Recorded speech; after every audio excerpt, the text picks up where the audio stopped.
And here they are. Here are the elite. Of course, Max Verstappen won the Grand Prix, but it was Sergio Perez, his teammate, who, whilst finishing 20 seconds behind in second place, did get the fastest lap. So maximum points for the Red Bull team with first and second, and of course, fastest lap point as well.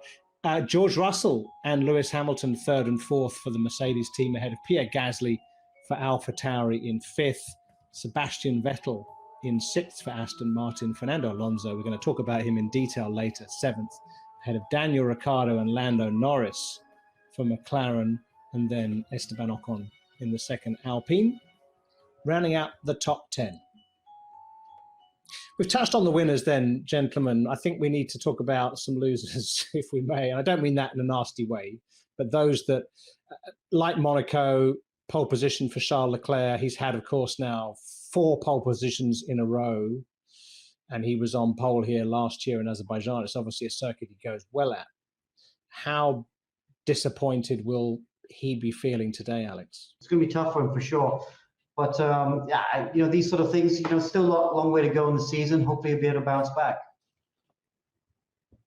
And this, we've seen reliability issues here, Steve, with the Ferrari team. Do you think it's? I mean, they don't seem to actually know what the problem is. I mean, that surely is more worrying in a way than that they've actually got problems, isn't it? It is, and just remember that in 5 days' time, those cars are back out on the racetrack in another continent. The cars will be heading to Montreal. If they've got to do any remedial work on Leclerc and Sainz's car, not to mention Zhou Guanyu and Kevin Magnussen's cars, because they're also Ferrari powered. If they've got to do remedial work, that factory's got to turn those engines around within the next 24 hours to get them to Montreal. That's a very, very short timescale to actually be able to identify a problem and make any changes. If it's a material problem in the engine, like a hold piston or a material that's not been up to the job, then it's going to be a real big challenge for the team. And they maybe just have to keep everything crossed and then throw the cars out with a similar engine spec for Montreal. And hope they hold on. The bad news is that Baku is one of the highest full throttle laps on the circuit at 61%. But guess which track is the one it's even higher? It's Montreal, 72% on full throttle. And Steve, carry on with you for a moment. Are you surprised by this? Because I mean, we've had big technical regulation changes, of course, coming into 2022, but mostly about the aerodynamics.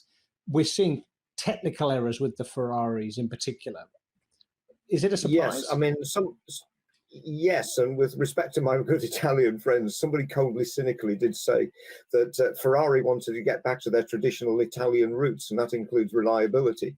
I think that is a bit cruel, but they've got a problem. There's no two ways about it.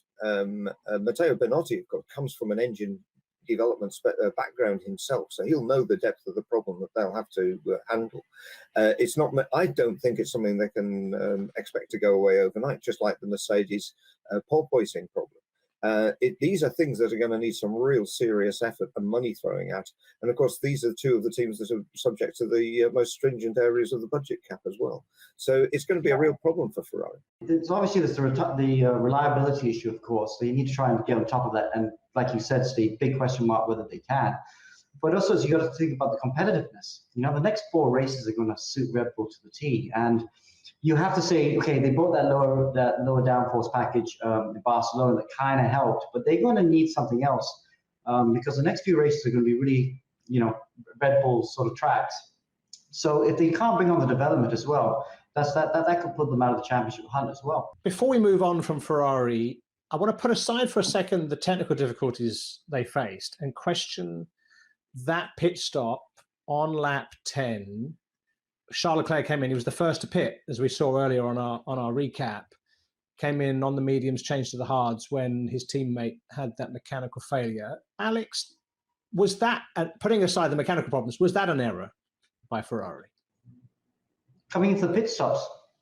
They came in so early. No, I think that was a good call, actually, because it put them out back in front of Red Bull. And if everything had gone normal, because the pace looked pretty good at that point, and let's not forget Leclerc's pace in qualifying, and I think I'd seen enough from those laps that I think he would have been favourite for the race win. You know, he's in such good form at the moment, and he had that bit of a gap. I think Red Bull would have found it very hard to beat them, and I think they would have been very grateful to see the small floor out the back of that Ferrari. Fair enough then. Fair enough. Well, I was just thinking really that when I saw them do that, I thought that Red Bull had, and we heard this in commentary, David Croft in commentary saying that the Red Bull guys had come out into the pit lane with tyres and that they were maybe bluffing the Ferrari team. And we've seen Ferrari be less than perfect, shall we say, on strategy. I don't know whether you have got any thoughts on this, Steve, on, you know, where Ferrari. Yeah, I think, I mean, yes, we've rightly been critical of Ferrari in the past for some frankly dodgy strategy calls. This particular one was a good one, and I think actually Ferrari made a very good, very clever choice. I suspect that the Red Bull tyres all came out into the pit lane because they were preparing for a stop, but by the time they got round to discussing it with the drivers, they were already committed to the next lap. So I think that was actually a good piece of Ferrari pit work. And they actually got Leclerc through and out, and had the race panned out differently, that race, the race would have come to Leclerc. The other big thing is, although he came out very early on the hard tyres, don't forget that the sun sets during the course of this race. Those shadows got ever longer. The track temperature fell by probably 8 or even 10 degrees during the course. That makes life a lot easier for those hard tyres as you go later into the race. So I think actually Ferrari made a really good call there, and it was just very sad that we didn't see the engine failures obviously robbed Leclerc of a very good chance of taking the checkered flag.